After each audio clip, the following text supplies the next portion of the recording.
Take a look at this video that Ian just told me to pull up.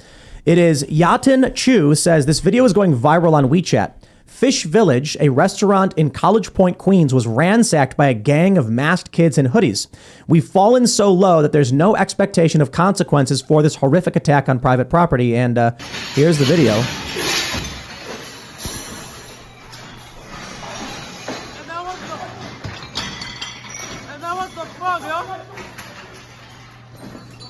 What the fuck?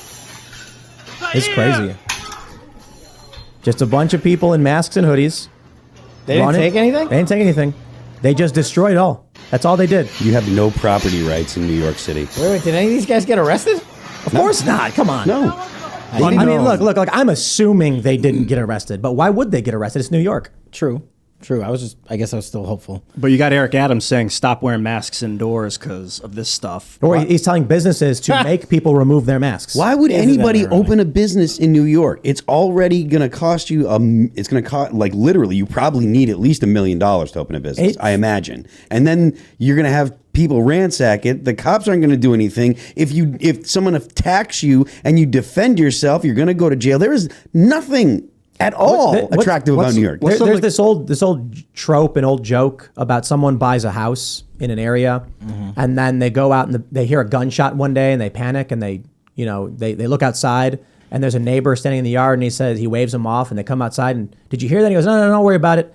Once a week or so I fire one off to keep the property taxes low. Like there's an old joke about that or something, like a TV show. Yeah, I saw there's a TikTok about that. That's what they're doing. It feels like what's happening in New York, people are fleeing, wealthy people are fleeing. And we already heard from de Blasio during the pandemic, he was going to buy up these buildings for pennies on the dollar and convert them into government housing.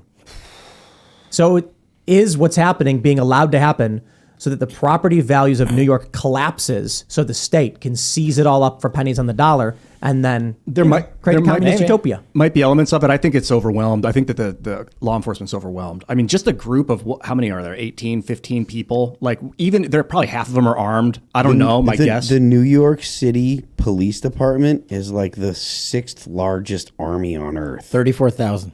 34,000 police officers. They're not outgunned. Oh, yeah, they are. 30,000 versus 17 million people. Well, no. I'm talking about against. Yeah, but that would be that 17 million people were criminals. They're not like the number of criminals in a city matters because like the people that are committing crime are the people that continuously commit crime. The reason that their crime goes up or has been going up is because they let people that are criminals out of jail to commit more crimes. Yeah, so look, I'm a New Yorker and a bunch of my buddies are on the NYPD and I served with them when I was on the Joint Terrorism Task Force. What they're doing now is they're literally standing there because they're not allowed to go and make these arrests. They're not allowed to go and do these searches. And everybody has body cams and they have to be on at all times.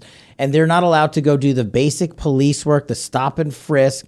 And they can't stop people like this because they know the attorneys, the attorney generals and the state attorney general's offices will chuck cases out that they bring like this because it doesn't meet a specific narrative. It's a compounding effect. This is why New York City is terrible now. It's not the New York I grew up in back in the day.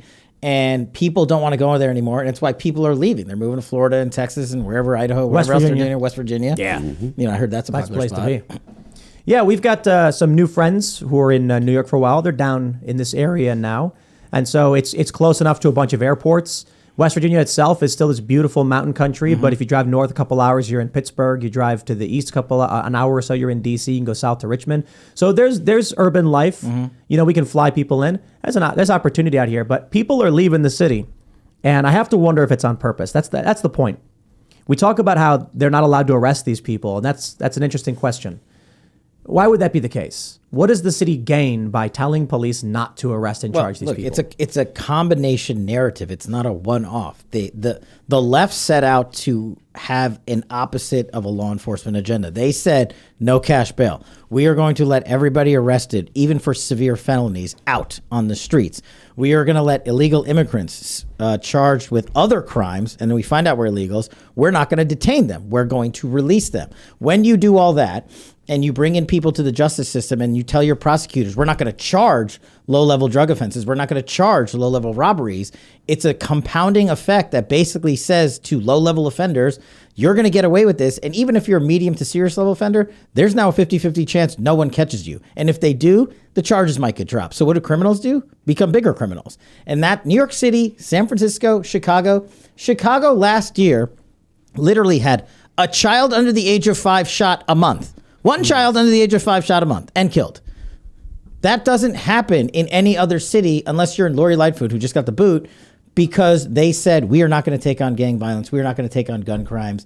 And when you're arrested for one of those, you're right back on the street. We're not doing cash bail. And there's theory that goes along with why they want to not prosecute, right? So to the left, people that commit crimes, they're victims of society's circumstances. So if they're a victim of society's circumstance and they carry out a crime and they victimize someone else, if you punish the person that carried out the crime, you've literally made 2 victims. You've double victimized them. So they victimized the person that they attack or whatever, but they're already a victim of society. So if society punishes them, they're a victim again. So society is victimizing them over and over. And it's creating more crime, is according to the left. Now, I think that is a load of crap, but that's the philosophy and the theory behind the idea of no cash bail, let people out of jail if they've committed petty crimes, etc. So, I mean, whether or not you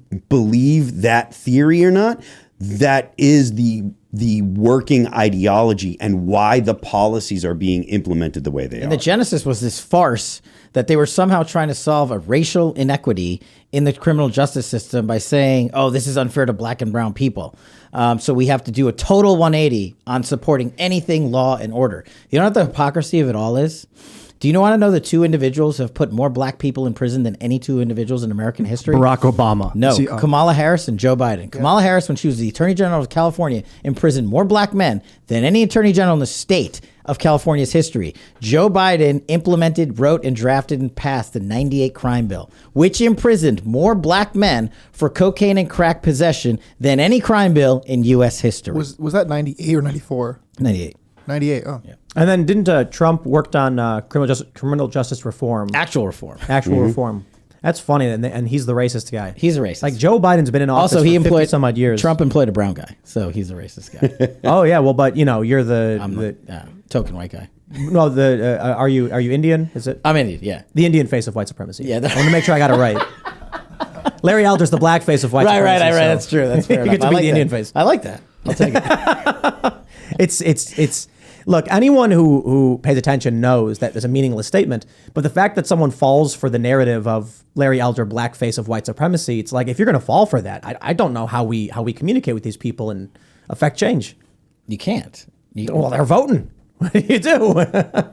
You got to be a beacon, a lighthouse, but don't shine the light directly in their eyes because it'll blind them and cause them pain. You got to just be there for when they need you. We need to get the ideologies out of the schools. I think one of the reasons for going after the schools is to make sure people are so stupid they will always just vote. 100%, absolutely, 100%. The more time you spend actually thinking about the dynamics of oppression when you're in math class, the less time you're spending on math and history. Yeah, and reading. That's literally the point. Like, they want to have generative issues. They want to have issues that teach politics as opposed to the topic they're supposed to be learning. And eventually that will turn into like buildings falling down in your society and planes not getting off the ground and Chernobyl. Yeah, for math, it's a language. You need people that are like autistically observant of math and not diffused, not like distracted by anything, really, a bad home life, people telling you you're racist because of your skin color. Like, you need to be able to do calculations and build buildings. Good point. Real life translation of math is architecture. It's acceptable to teach politics and have kids learn politics, but you don't want to do it in every single class, and that's what the influence of the left is doing. They're using math, and they're using English, and they're using whatever course they can to generate political questions. That's the whole reason with the LGBT issues in school. They use that to generate political questions among children so they can teach kids political ideology.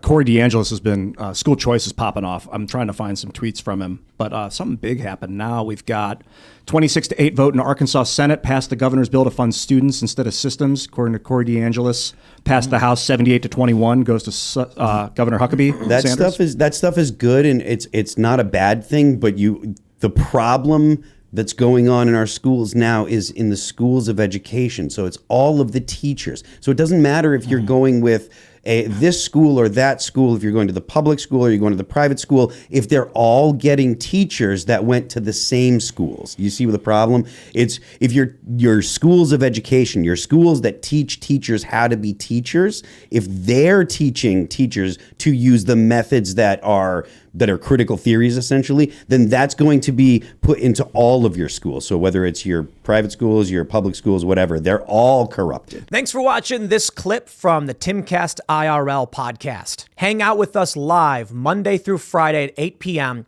and become a member over at timcast.com for uncensored, members-only shows exclusive.